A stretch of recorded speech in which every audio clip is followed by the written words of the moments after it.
Hello everyone. Am I audible? Yes, sir.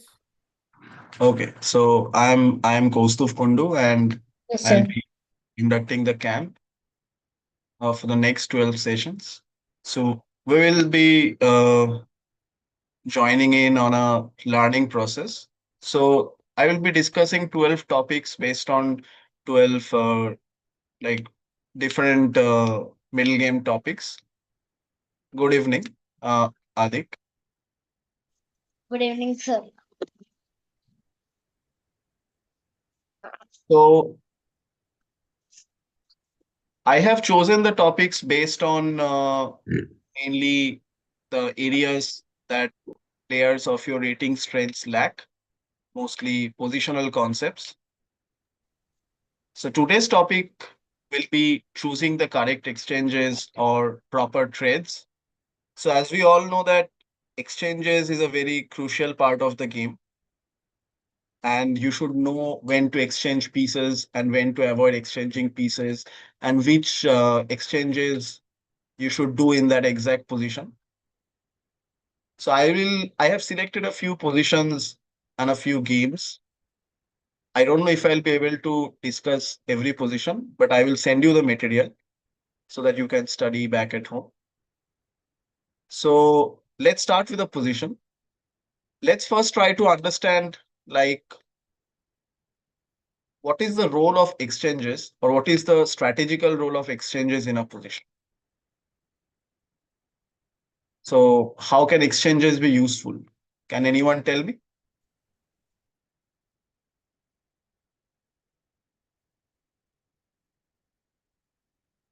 Hello, Ashrita. Yes, Rishit. Yes, sir. We can exchange our bad or passive pieces with the opponent's good pieces to get a better position. Yeah, that is one key concept.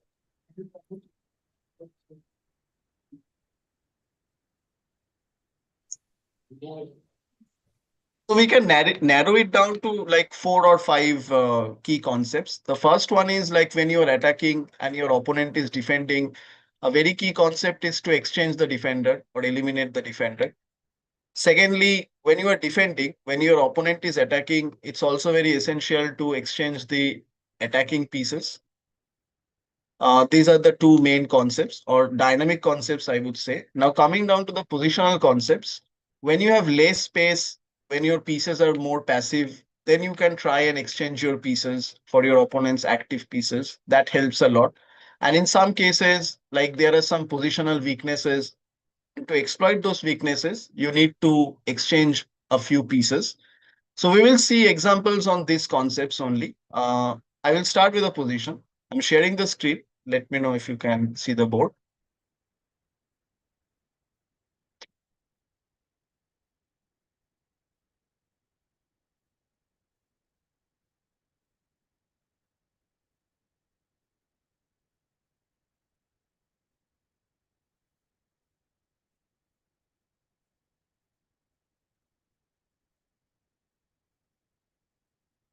Yeah, can you see the board?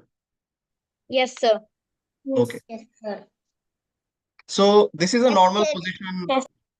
This is a normal position out of the either Karokan or the London system. Like this kind of structures mainly arises from these two openings, either the exchange variation of the Karokan or the London system.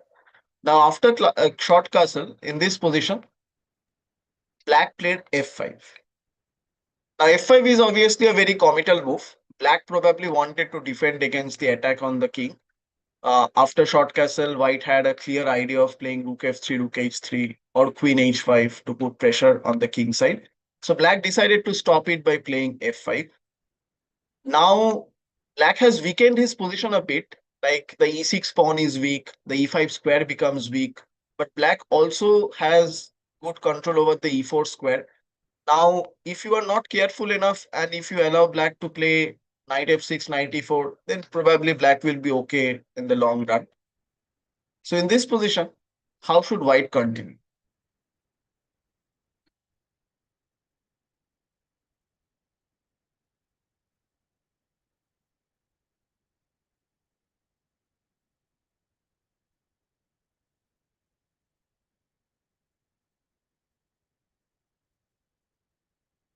So I'm giving you 5 minutes time. And if you get the solution, then you can write it on the chat box. So we have to write or say. It's better if you can write it since there are a lot of students. Okay.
So do you know Hindi?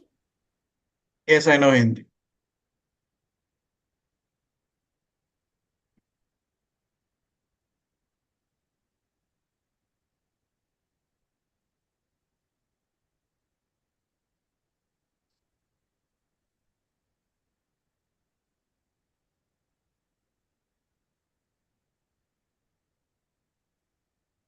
Question क्या है?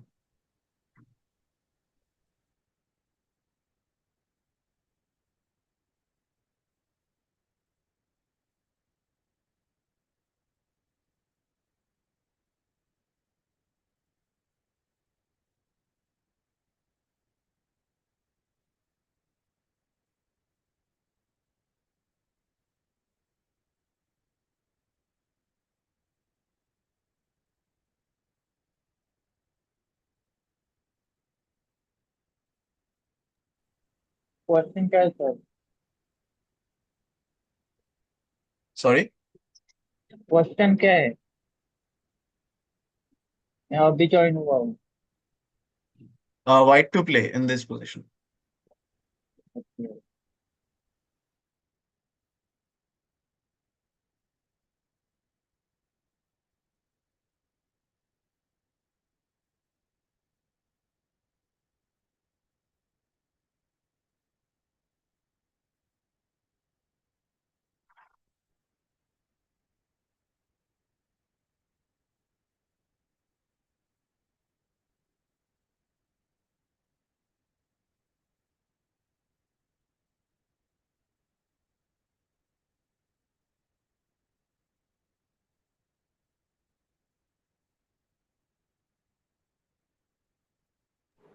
Rook F3.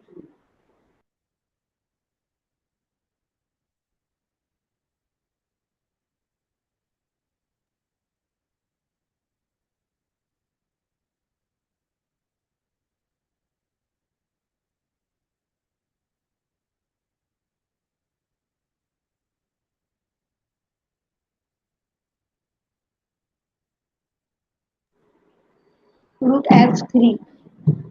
Shivam, you can write it on the chat box. Since there are a lot of students, it's not possible to like discuss like this.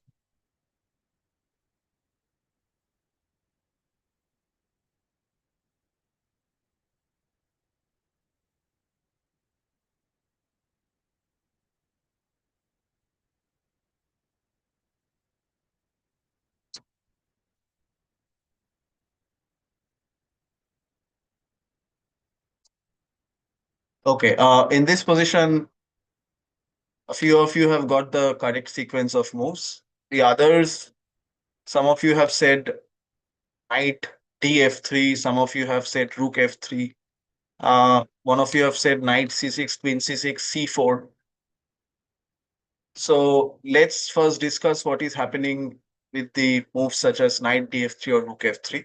Like I said, if you play something like knight df3 or rook f3, then black gets knight f6 and knight e4. And once black installs the knight on e4, then black's position is okay. Like here, you probably get knight c6, queen c6, knight e5. But after queen c7, black is okay in this position. Black will bring the knight to e4, and you have a strong outpost on e5. But black also has a strong outpost on e4, and it's not quite clear how you can make progress in this position.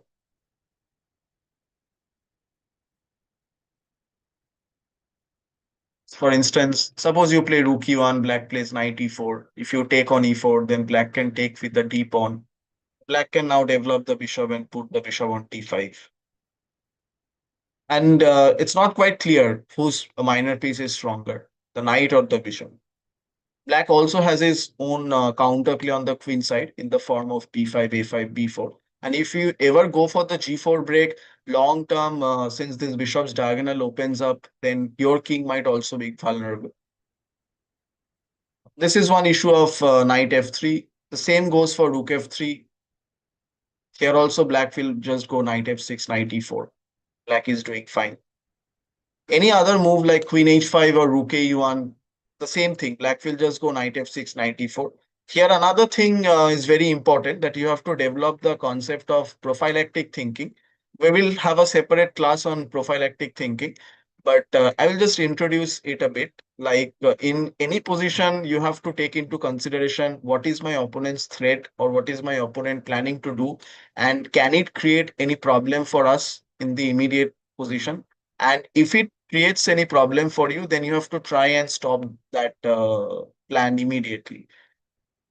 Now let's come to knight c6, queen c6, c4. Here c4 is a very committal move actually. First of all, in this kind of positions, whenever you are playing c4 or in any position when you are going for a pawn break, you have to first ask yourself like, is it benefiting me or my opponent? Like here in this position after c4, suppose d takes c4, knight takes c4 or bishop takes c4, you are creating an isolated pawn on d4.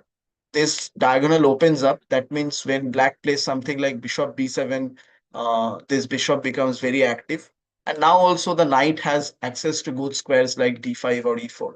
So you have to compare the position and you have to ask yourself, is it really benefiting me or my opponent? Here in this case, it seems that it is benefiting black more. So c4 is not a good alternative either, good option either. So we have understood that black's plan in this position is to just install the knight on e4, knight f6, knight e4. And if black manages to do that, then black will solve his problems. Like the e6 pawn will no longer be weak since white does not have any means of attacking the pawn. And white will have a strong knight on e5, but black will also have a strong knight on e4. That will cancel out each other. So here, white has a very nice sequence of exchanges to get rid of this idea of knight f6, knight e4. Now let's see the sequence. Knight takes c6, queen takes c6, bishop b5. So we are attacking the queen. The queen is forced to move, and now bishop takes c. Now we initiated a series of exchanges. We exchanged the knights first, and then we exchanged the bishop for the knight. Now let's try to understand what is happening in this position after bishop e8, rook e8. We have got rid of the knight, so knight f6, knight e4 is not a plan anymore. Black cannot really block the e file, so the e6 pawn will always be a weakness, and white can target this e6 pawn later on. The e5 square becomes a very strong outpost for the knight, whereas the bishop does not have an open diagonal, or the bishop has does not have access to any good squares. So the position is also closed. The knight is a good piece. The bishop is a bad piece. So it's a good knight versus bad bishop scenario. So see the number of positional gains that we are getting out of this exchange. We are getting rid of black's knight that could create problems for us. We are taking control over the e5 square. The e6 pawn becomes a permanent weakness, and the bishop is a bad piece.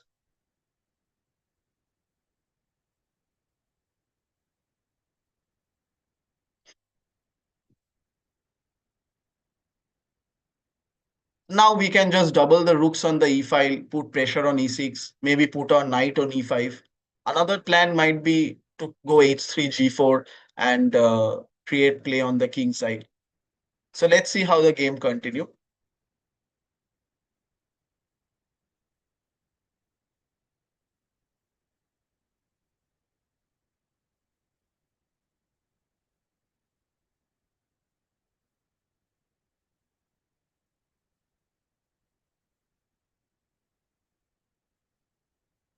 Okay. In the game, black played queen d6. So here after bishop e8, rook e8, white played queen e3. Here from this position, like white's moves are not that important. You can follow a different plan as well. Like instead of queen e3, you can probably play knight f3, knight e5 as well. That is also possible. So after a5, white goes rook f e1, rook a7, a3. So now white installs the knight on e5. Now, as we shall see that white will double the rooks on the e file to put pressure on e6. So here queen g5 is another interesting trade. After queen g5, if black decides to exchange the queens, then after queen takes g5, f takes g5, this position is even easier for white to play because white now has access to the f4 square for his knight. Like at some point, white can go knight d3, knight f4. And then it will be difficult for black to defend the e6 pawn. Like probably black will need to play king f7, rook e7, very passive. And then also like black needs to be careful not to run into sacrifices like knight d5. For instance, suppose here black plays something like rook e7, rook e1, rook e8, knight d3, king f7, knight f4. And if black is not careful enough, probably black plays something like b5. Then there is some tactics of knight takes d5. And if black plays rook e7, then black will be forced to passive defense to defend the e6 pawn. And in this kind of positions, we have to utilize the principle of two weaknesses. Always remember that when there is an existing weakness on the board, we have to try and attack that weakness. But in most cases, if there is only one weakness, it is very easy for our opponent to defend that weakness, as in this position. In that case, we need to open a second front or we need to create a second weakness. So here it's possible to target the h7 pawn. That can be one possible plan. We can probably go h4, h5, or we can probably double the rooks on the h file and put pressure on h7. So we have to alternate between the two weaknesses, and at some point we'll be able to create a breakthrough.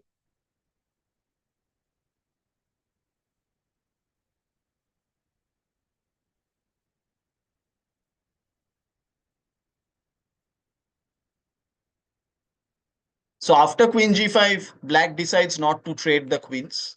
Black played queen e8. A sensible decision considering the fact that after the exchange of the queens, all of black's pieces will be forced to passivity. So here white played rook a e1. White's plan is simple. White wants to attack the e6 pawn. Black defense.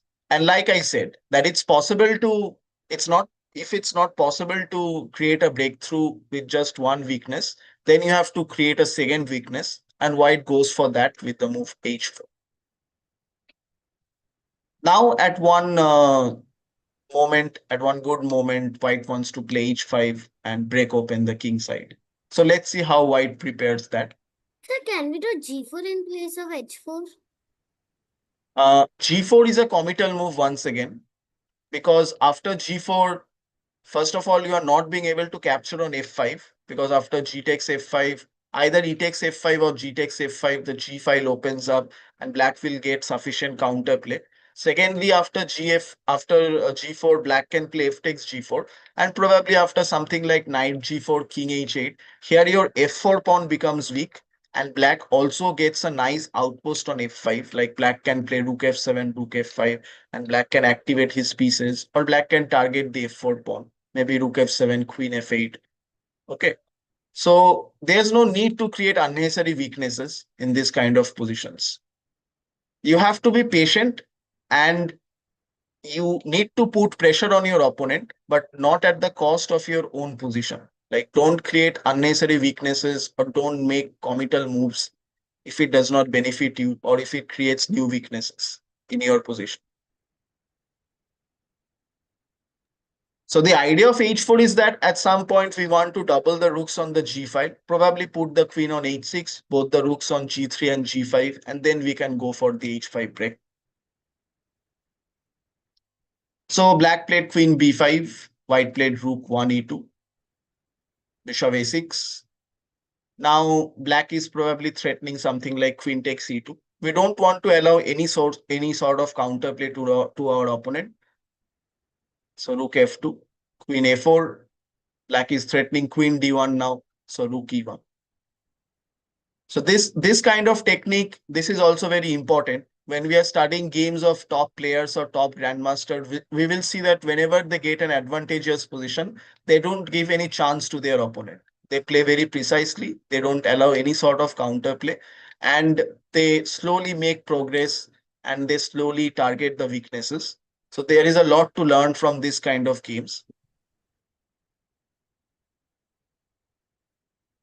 So now that black does not have any threats, white slowly improves his position further, queen to h6.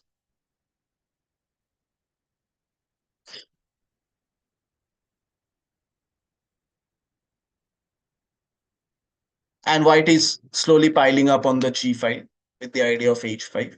Finally, white is ready to play h5. Here, black played rook e7, that weakened the e6 pawn, and white finally makes a breakthrough with h5.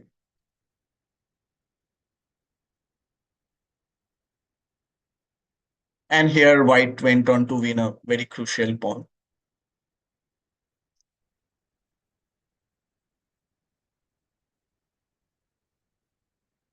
Now, once again in this position, after b5, black is threatening to play b4. And we are a pawn up, but rook endgames are always very tricky. Like sometimes one pawn is not sufficient to get the victory. So for instance, if we play king g4 over here, then after b4, black does have good counterplay. Like after ab4, we cannot possibly take on b4 because black has rook c4 and all our pawn structure is getting damaged. And if we allow b takes c3, then after b takes c3, a lot of pawns are getting exchanged. That is one issue. Apart from that, after bc3, the c3 pawn is a backward pawn. So white's rook on e3 will be always fixed to the defense of the c3 pawn. And it's difficult to make progress. Even though it's a 3 versus 2 scenario, but still we don't have a passed pawn yet. And it's difficult to get victory out of this position. So after b5, b4 is a very important move. And here after a takes b4, we are still fixing the c3 pawn.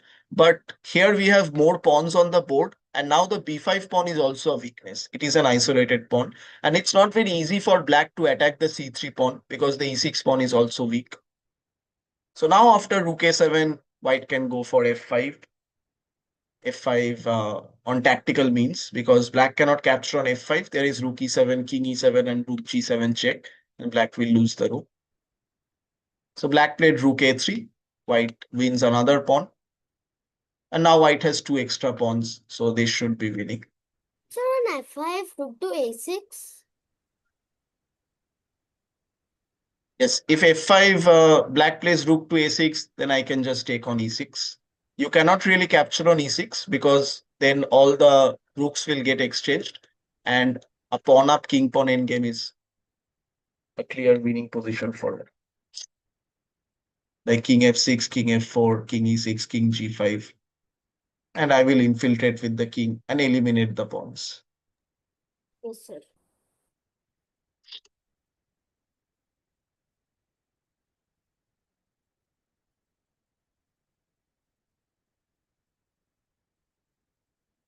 And here black resigned after king e5.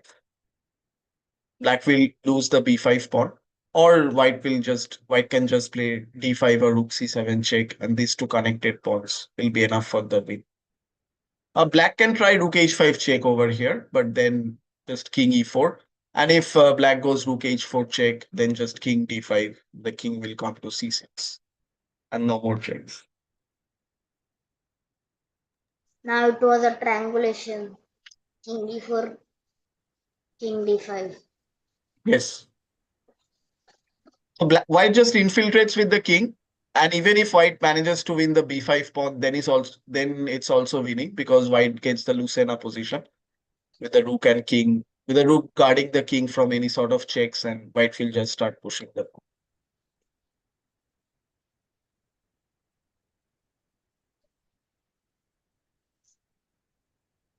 Okay, all of this was important, but here, this initial position after f5, this was the most important or the critical moment of the game. Here, if white did not go for the sequence of knight c6, queen c6, bishop b5, and if white did not eliminate the knight, then the position would have been a double-edged position. Like black would have counterplay as well.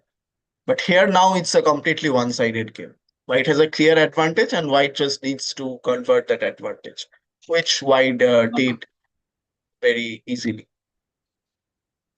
Like the game is not over here, but it's very easy for white to play from here. And for a very strong grandmaster, this kind of positions are very easy to convert because they know all the techniques how to convert this type of positions.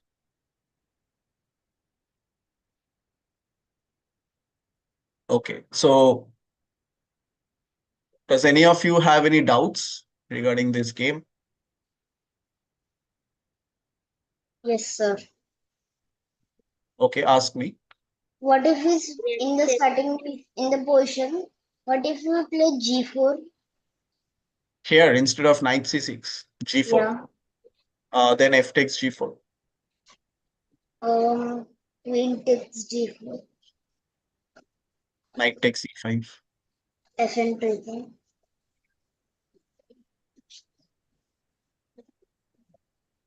Okay, just up.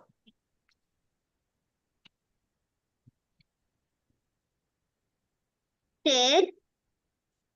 D4, FG4, queen, knight F6.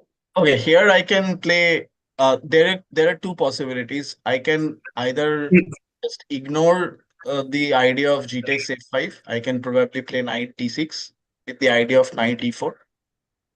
This can be one plan. How do you react to this? Like if you play g takes f5, then I have e takes f5 followed by knight e4, or I can also play knight takes f5. This is also possible. And the second idea is I can go f takes g4. If you play queen takes g4, then I have knight f6. Knight e5 is probably not good because after f e5, your pieces are getting into the game very quickly. But I can avoid knight d5 and I can play knight f6 first. Yeah. And now I can try to activate my bishop by playing bd7, bishop e8, something like this. But I still feel that after instead of f takes g4, knight d6 should be more solid for black. This is a better alternative than f takes g4. Sir, but here knight into C6, Queen takes c6. knight f3. Oh, no. I Then thought the E6 square was weak, so I cannot attack it. But it's knight actually. Yeah. in this position, the same issue arises. Like you are allowing my knight on e4. Yeah. You might still have a slight advantage after knight e5, but I don't think it's sufficient enough. Like I can play queen d6.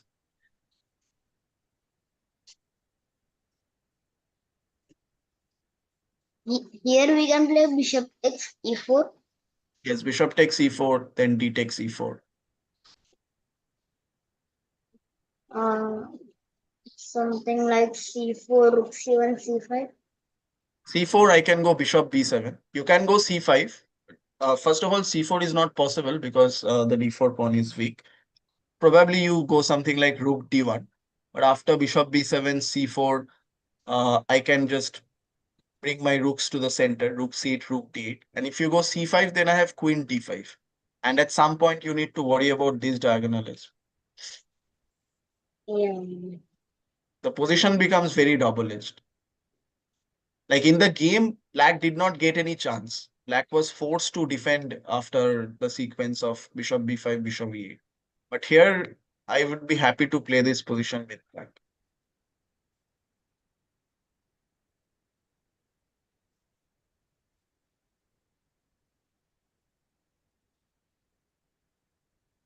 Pair. Sorry? Pair 14th move F5 after what if we play bishop B5? If you play bishop b5, then I can play bishop b7. Knight c6 and queen e6 is there. Queen d6. Okay. Instead of that, knight e5 is simple. Yeah, 95. Then knight into e5, d into e5, sir. Then bishop d7. Queen c.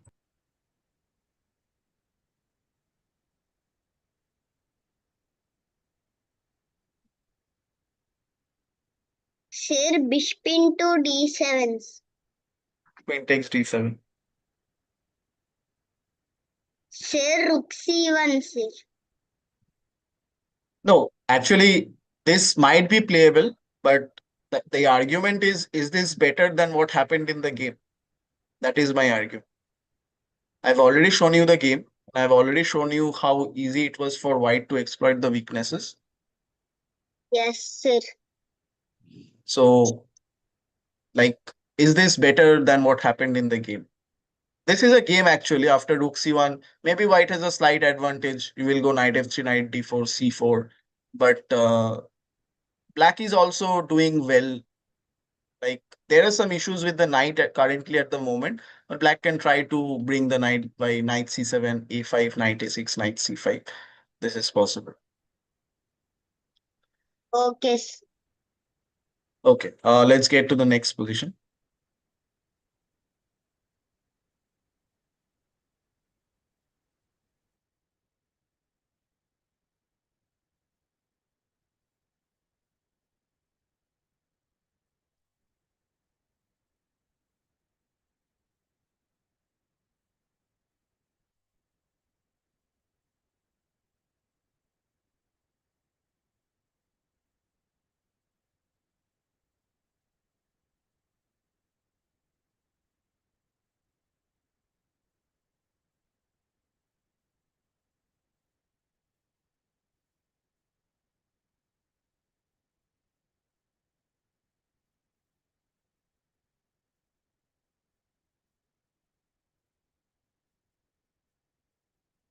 Okay, this is the next position. It's white to play.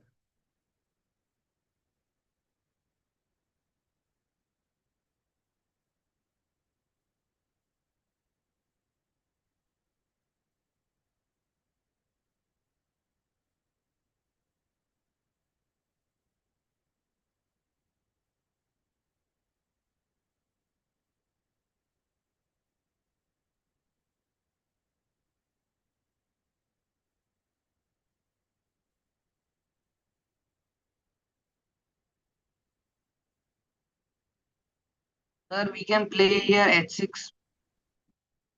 You can write it on the chat box. I'm giving 5 minutes time, 5 to 7 minutes. After that, I will discuss the solution.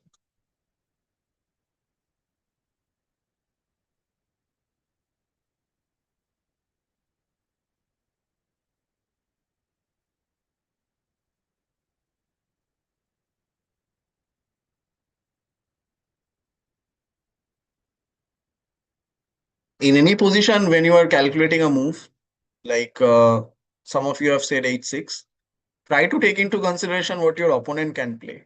Like, don't just stop calculation at one move. Try to find your opponent's best defense as well. As you can see, like this position, it cannot be solved by intuition only. You have to calculate as well. Black has a clear threat of c4 in this position, winning the bishop. And if you play something like h6, then I can play g6. What after that?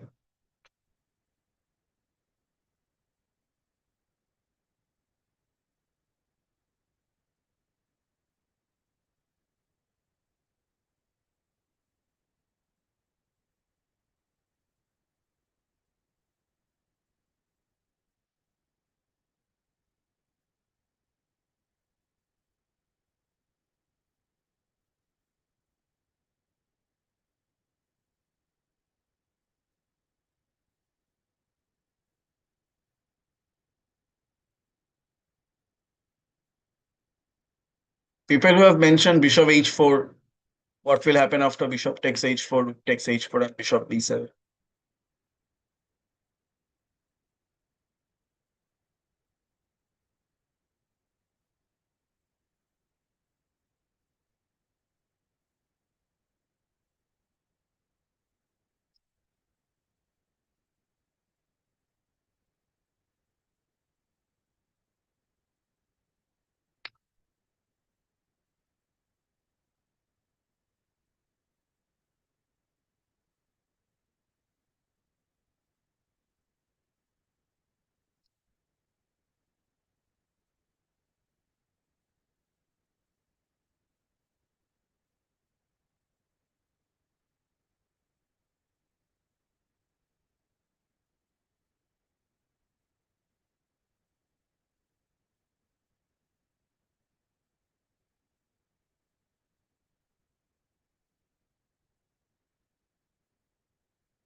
Okay, let's discuss the position now. So a few of you have mentioned h6 and a few of you have mentioned bishop h4 and some of you have said queen e3 as well. These are the three main candidate moves that I'm seeing on the screen. Let's try to understand what is happening.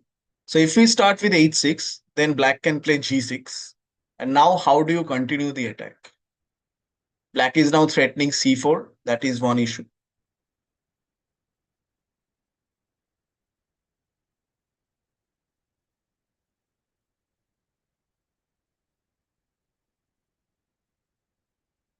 Some of you have mentioned in your analysis that after h6, black will play g takes h6. But why will black play g takes h6? Always remember that when you are calculating in your game, you have to try and find the best move or the best resources for your opponent as well. Obviously, your opponent won't go down without a fight. Your opponent will try to find the best defense in the position. So just place yourself in your opponent's place and try to find the best defense in this kind of positions when you are calculating a move. So after h6, black will play g6, and now you have closed the position, and it's not clear how you can attack on the king side. Same goes after queen e3. If you play queen e3, then black will play bishop b7. You are stopping the threat of c4 for the moment, but how will you attack from here? Black will probably now move his queen away from the pin, and then black can again renew the threat of c4. And here, if you play something like h6, why will I play bishop takes g2? If you were playing black in this position, would you have played bishop takes g2? Obviously, we will play g6 after h6. Now bishop to h4. Now bishop h4, then just bishop takes h4, rook h4, queen c7. Queen g5 and queen f6. Queen g5, I have 97.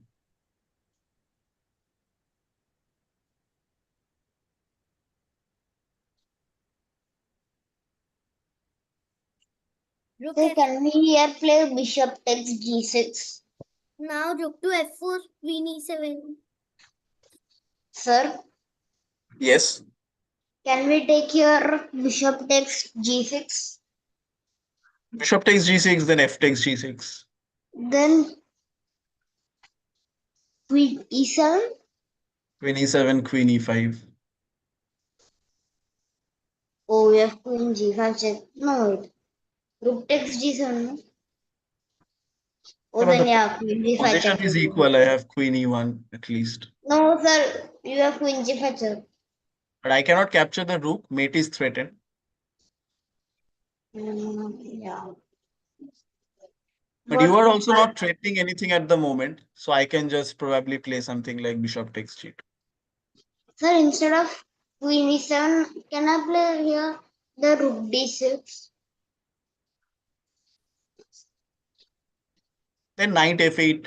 The position is okay. I'm a piece up. Where is your attack? Knight e4? No, oh, we have bishop takes e4. Yeah, some of you said something else here after 97. Rook f4, yeah.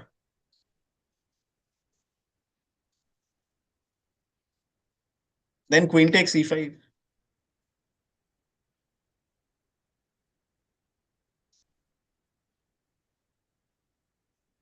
What was the plan of rook f2?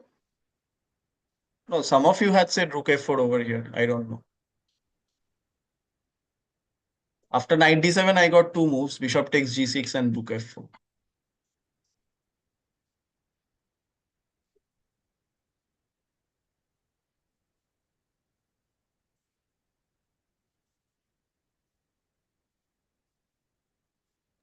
Excuse me, sir. Yes. Sir, earlier in the position when we played queen e3, bishop b7, then can't we play f3?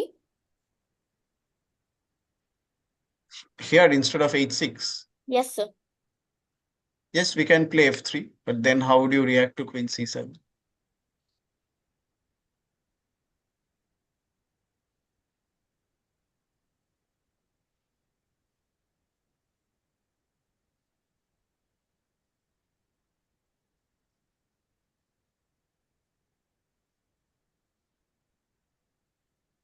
We have castled on opposite flanks, so our main aim is to generate an attack on the king side. But after queen c7, now black is threatening to play c4. And after c4, bishop e2, one pair of rooks will get exchanged. If I play rook d8, then the other pair of rook will also get exchanged. And the more pieces that gets exchanged, our attack on the king side will lose its power because there are less pieces on the board. So we cannot afford to exchange pieces in this position. And we need to be fast as well. Otherwise, black will generate counterplay on the queen side. So we have to keep up the momentum. So someone said bishop takes f7. The bishop h7, how is it possible? We are just sacrificing a piece for nothing. We cannot also play queen e4 check because of the bishop on b7.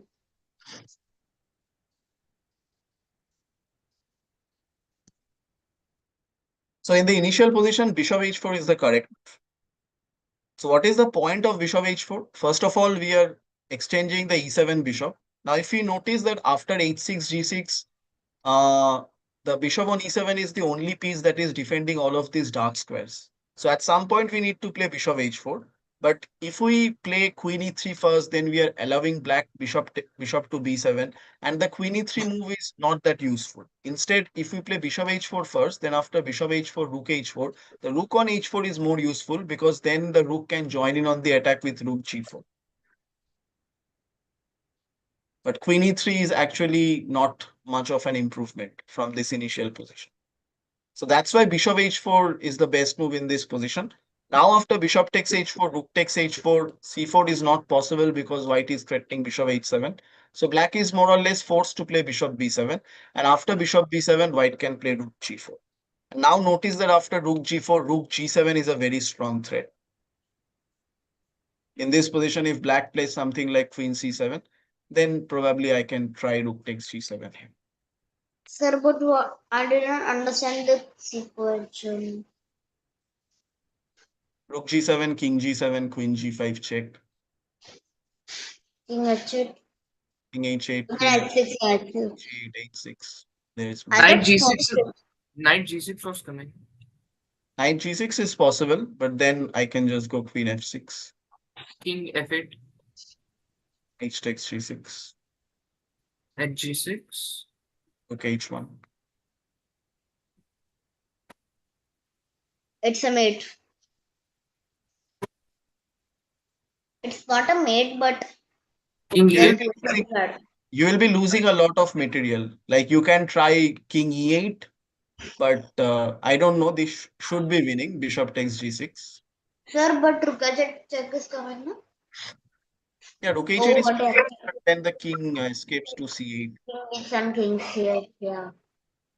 Sir, maybe when you did queen g5 check, instead h6 and then queen g5. If h6 we play first. h6 first, then king g8, queen g5, knight g6, queen f6, there is king f8. Okay, here also, yeah, king f8 then.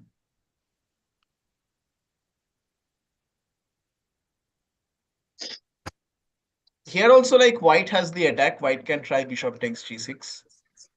Rook into d1 check. One knight d1. H g6 is not possible because of h7. Queen h8 is threatened.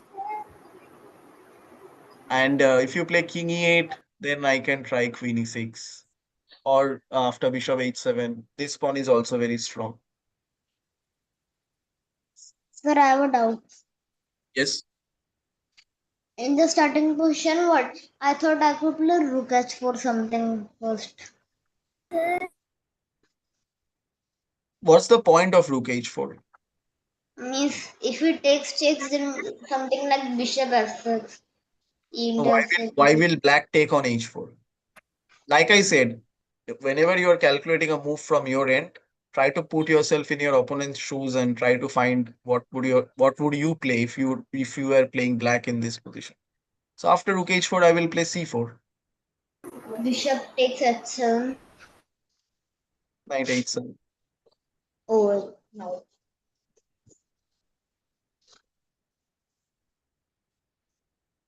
I thought force means like attacking like this, but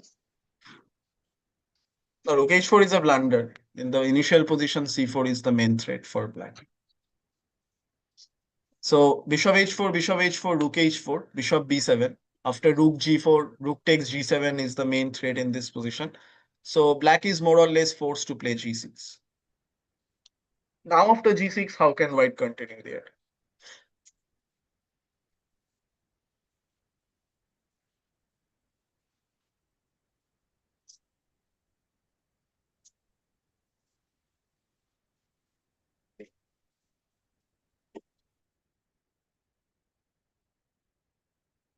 It's the queen g5.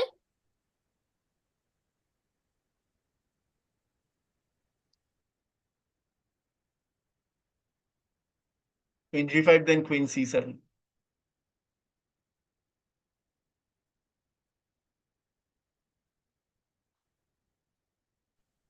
Queen h6.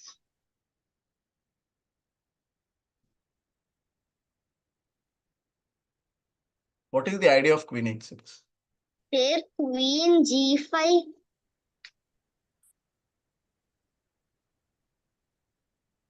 Don't just say one move. After queen g5 or queen h6, black can play c4. What after that?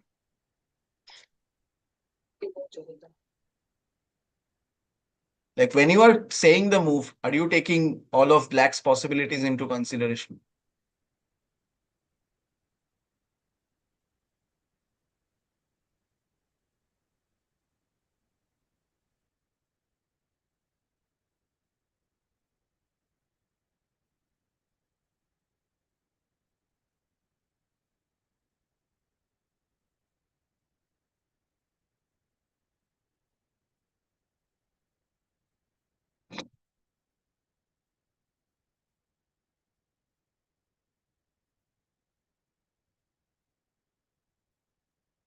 We don't want to play h6. We have already discussed that. First of all, in this position, if you play h6, then what will happen after c4? Queen g5. Queen g5, then queen takes f2.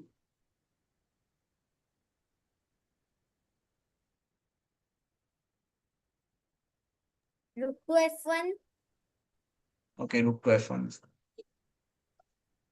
Okay, then after queen g5, I will play f6. Sir, I didn't understand what did you said. Queen cross f6.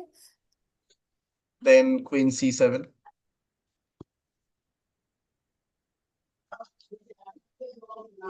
No, we are analyzing h6. One of you have said h6 in this position. Then I was analyzing like what will happen after c4. We can play rook d7, I think, instead of c4. Yeah, rook d7 is H cross g6. okay. I will not like discuss like this. There are too many of you, so it's not possible to reply Sir, to any of your queries. You can write on the chat box. excuse me, sir. Yes, I didn't understand what were you calculating out. we were calculating h6. Then I said c4. Then he said queen g5. Then first I said queen takes f2, but it was not working because of rook f1. So I said f6 in this position.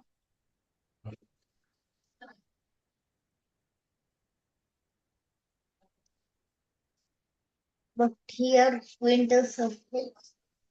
Queen takes f6, then queen c7.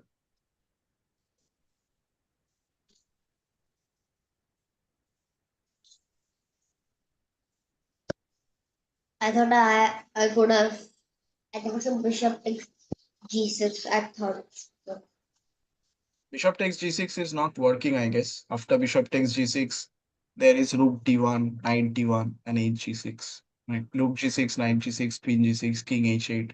You have perpetual, but I don't think you have anything more than. no, we don't have perpetual because queen f6 taking at 7.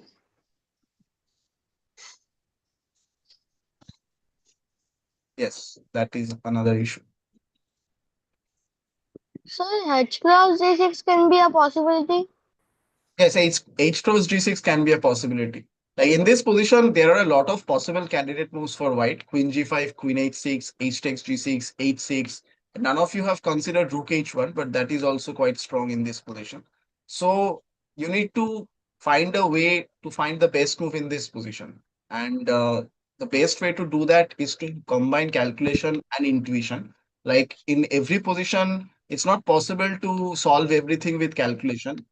Then you have to utilize your intuition, and you have to utilize the key attacking concepts. So the key attacking concepts are like including all of your pieces in the attack. So in this position, Rook H1 might have been a better try. Although moves like H6, H takes G6, or Queen G5, they also deserve attention. Probably Queen G5 was played in the game, yeah. But here Rook H1 is actually the strongest move. The problem with Queen H6 is that after Queen H6, Black can play C4. And now that after the rooks get exchanged, Black will have counter. So let's see what happens after Rook H1. Rook H1 is the strongest move. So we are provoking Black to play C4. But here actually C4 is a mistake. C4 loses instantly for Black. After C4, we can go H takes G6. The point is Black cannot play H takes G6 because of Queen H6. Queen H8 mate cannot be prevented. And if Black plays F takes G6, now White has this very strong sacrifice. Rook takes H7.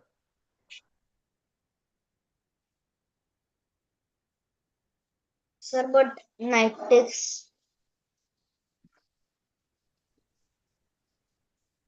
If you go knight takes H7, then I have Queen H6.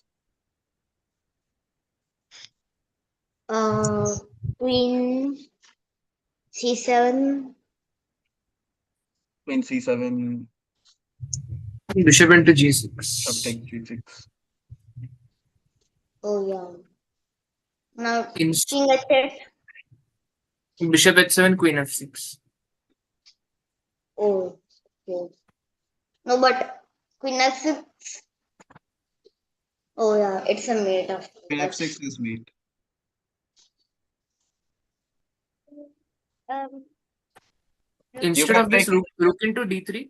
on rook cross h7 and c cross d3, one by one, one by one.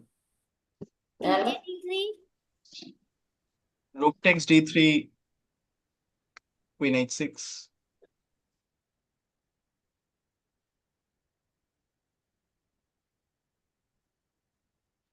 in c take d3, same only, no? Yes, C takes D3 also same.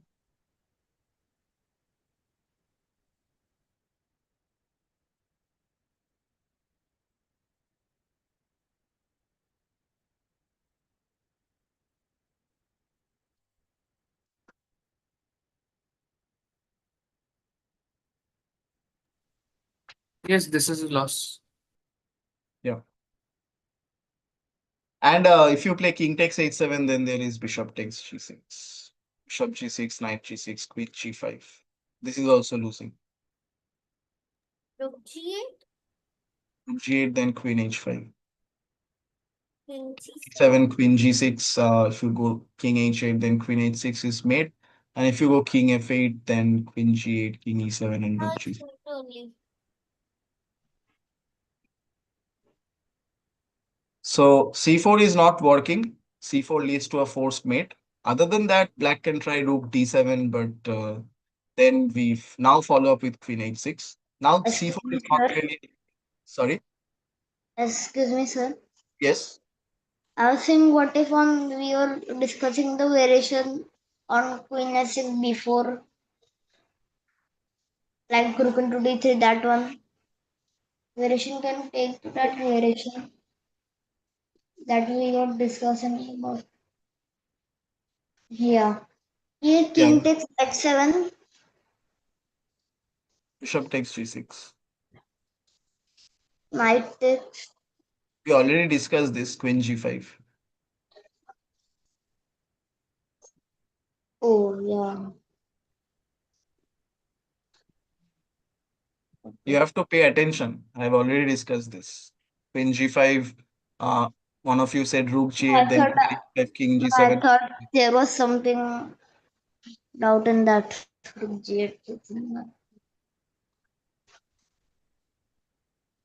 Sir, rook into h7, then b4 means what? So what about H into G6, sir? H into G6, H into G6, then Queen H6, Queen H8 mate cannot be prevented.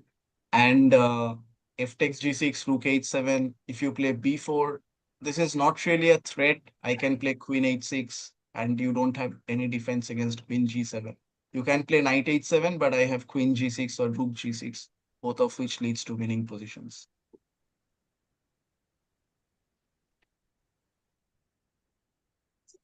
So after rook h1, c4 is not working. And if black plays something like rook d7, then I can just go queen h6. And now c4 is not really a threat because the rook is not on the d file anymore. And white and black will not survive this attack. Like after hg6, there are a lot of different sacrificial motives. Bishop e4 with the idea of bringing the knight into the attack, that can also be a motive. So white's attack is very strong in this position. So this would have been a better try, and rook h1 is the best move in this position. But in the game, white played queen g5. Now, after queen g5, black did not find the best defense. Black here played rook d7, which is not the best defense, and white got a winning advantage. We are coming to that. After queen g5, here the best move for black would have been to play c4.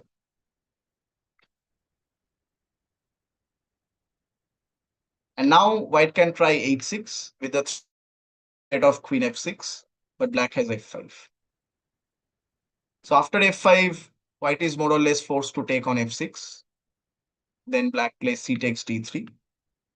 And now after f7, king f7, like this is a possible analysis. After f7, king f7, rook f4, king g8, queen e7, rook d7, f8, rook f8, queen d7, rook f7. Here in this position, yeah, white is definitely advantageous. White is pressing, black's king is weak, but it's not enough to get the win. After queen f2, like white has a 0.5 advantage.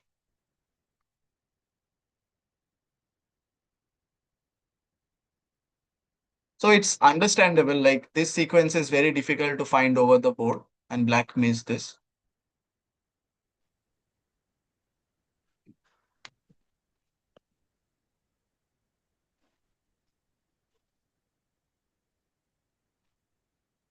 In the game after queen g5, black played rook d7.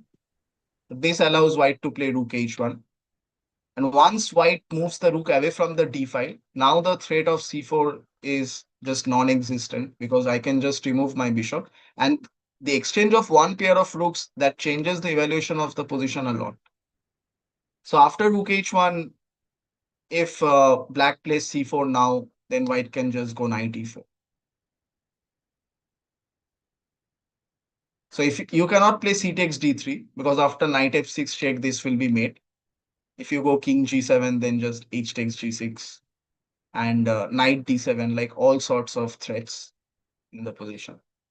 Same happens with king h8, hg6. If you take with the f pawn, then knight d7 followed by queen g6.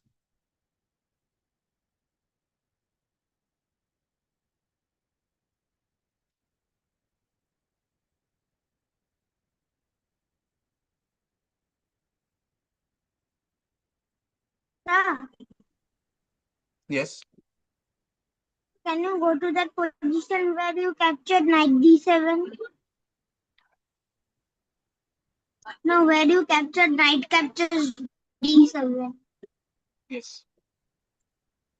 Yes, knight captures d7, knight captures d7. Why can't we play rook takes h7? Yeah, rook takes h7 is also possible.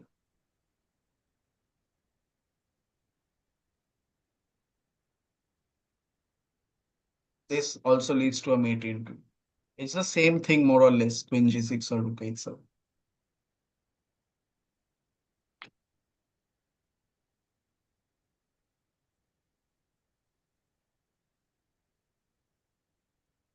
So after c4, knight e4, if black takes on e4, then bishop takes e4, rook d8. And now after queen f6, there is no defense against the threat of h6.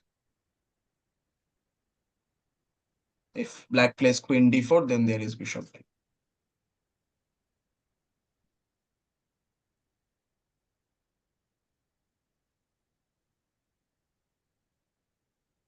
Now if you capture the rook, then just h6, and you cannot prevent. Sir, but why didn't black move the rook on d7? In which position? The No, rook in was the game. attacked. Oh, but afterwards, like after instead of queen d4, rook d4, afterwards, bishop takes, yeah, here. And where will black move the rook, and how will Oh we yeah, benefit? it's a map. Yeah, it's a H6 map. is the key. Sir, h6 as for black. H takes g6.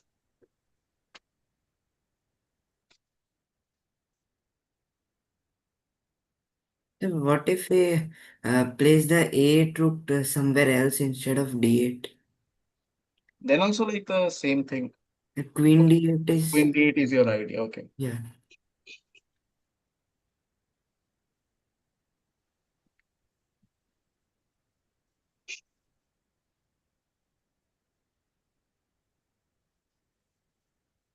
Okay, I can play queen f6. If you play queen d8, then I will go h takes g6. If you go f takes g6, then bishop takes g6.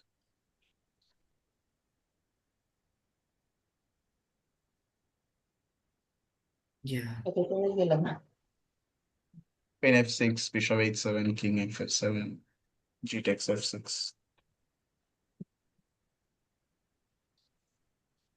Here I'm not being able to deliver mate, or probably there is mate. I need to calculate a bit, but this leads to a winning position as well. Like I have Yes. a material advantage.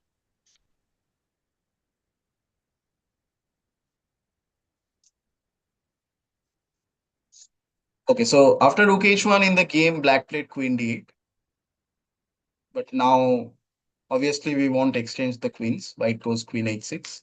Now there is this strong threat of h takes g6 and bishop takes g6. So black is more or less forced to play rook takes d3. And after cd3, queen d3, rook f4, here white went on to win the game. White has a clear exchange up. And after rook f4, white is threatening to play rook d1 and the queen will get trapped. So black is more or less forced to retreat with the queen. After that, we can continue the attack with queen g5 with the threat of queen f6, h6, or we can probably play h takes g6 with sacrificial ideas of rook takes f8.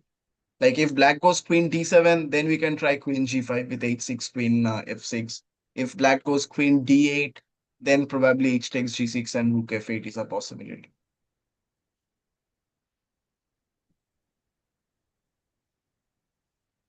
So white went on to win from here after rook f4.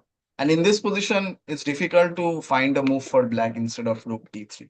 Because if suppose black plays something like c4, then we can just go h takes g6. And after f takes g6 and bishop takes g6.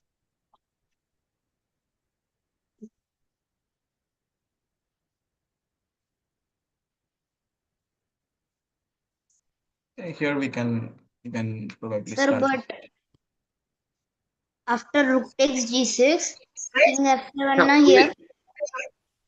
No, you I'm can saying play we can queen, start with a queen check. h8 check, rook f4 check. King f7 and rook f4. Excuse me, sir. Yes. After rook takes g6 check, king f7 na. Now after rook takes g6, knight g6, queen g6, black has rook g7 when things Oh. are not so clear. So it's better to just Oh, but play, queen takes g6 check. try to This is calculate simple. a bit. Queen After h8. queen d6, black can play rook Oh, f7. okay, yeah.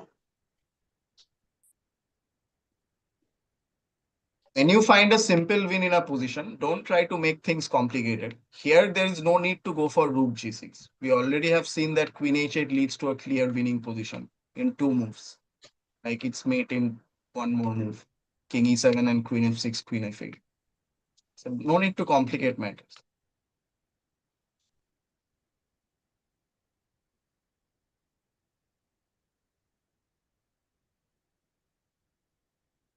So here also bishop h4, initiating the exchange of the dark square bishop. That was a key idea in the initial position. Otherwise, white would not have got this attack. And if you went for any other sequence with queen e3 or h6 first, then that allows black to generate sufficient counterplay with either c4 or bishop b7, queen c7 with the idea of c4. And later on, it was all about calculation. There was this very interesting position after bishop b7, where white had a lot of candidate moves, like after rook g4, g6, queen g5, queen h6, h6, hg6, rook h1. There you had to use the process of elimination. You had to calculate everything precisely. You have to take the help of intuition and obviously finding your opponent's best defenses or best resources. That is also quite important in this kind of positions. Sir, Yes.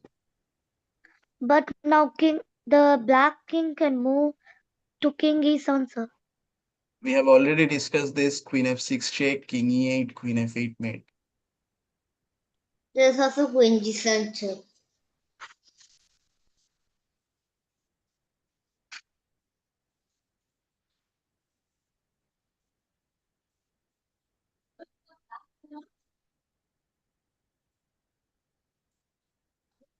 Okay, any more doubts in this position?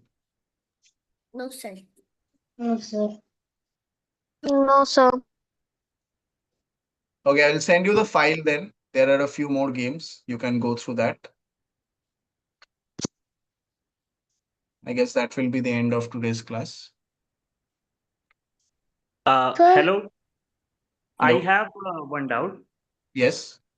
Sir, in the initial position, the critical position where we played bishop h4, rook h4, and bishop b7. Yeah, Uh, I'll I was, just get back to that. Yeah, tell me. yeah, I was thinking like, what's wrong with directly putting h6 after that? After bishop b7, directly h6, and then with the like go forward with the idea of queen g5, f6, g7. No, there is nothing wrong with it. But after h6, I can play g6. Yeah, then queen g5, Queen g5, then I can play knight d7. f5 is also a possibility. Yeah, okay, okay, got it. I didn't consider f5 or actually I missed knight d7. Knight 97 is also there, but after 97, I guess you have some sacrificial ideas of bishop takes b5. I'm not sure. Bishop b5 or bishop g6. But yeah, I can Bishop play in this match. Like after 97, this kind of motifs, bishop b5, b5, a5, rook d7. d7, rook d7, queen f6. Hmm. Correct, correct. f5, But, I like. but then black can play king f8. So Hmm. this leads to some other kind of But position. bishop g6 was better than bishop b5. Yeah. Yeah, probably. Queen Once again, e7 calculate. Yeah, 27 is there. lost. But instead of knight d7, here I can try f5. My point is that if you play queen f6, then I can go queen c7. And if you play e takes f6, With bishop into f5, bishop takes f5, then rook takes d1. knight into.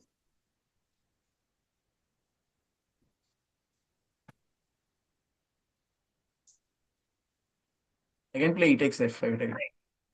27 and 96. Queen.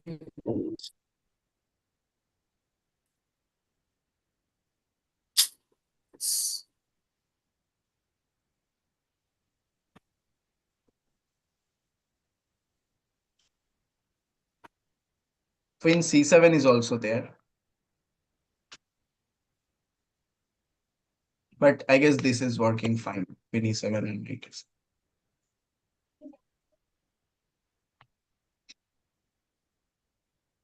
Instead of bishop f5, is there bishop into b5? I don't know. But you don't have any threat here. But I can go rook d1, knight d1, and I can go queen d8. The queen b5 also. A queen b5 is also Ah, good. okay, yes, queen d7 is there.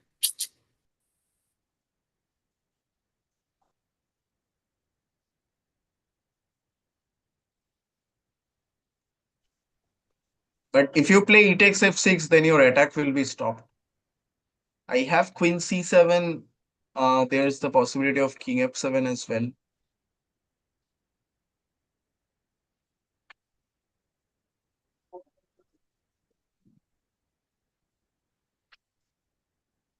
Now my idea is to go c4.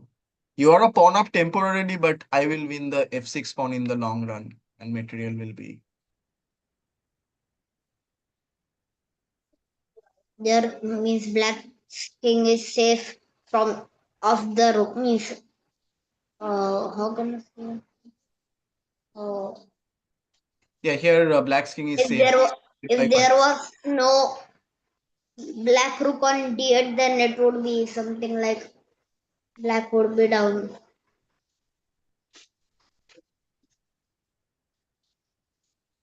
Okay, did I manage to clear your doubt? Yes, sir. Yeah, sir. Yeah, sir. Okay. Okay, I guess then we can end the meeting today. Yes. Bye, sir. Thank you, sir. Bye bye. Thanks for joining. Thank you, sir. Bye, sir. Thank you, sir. Thank you, sir. Thank you.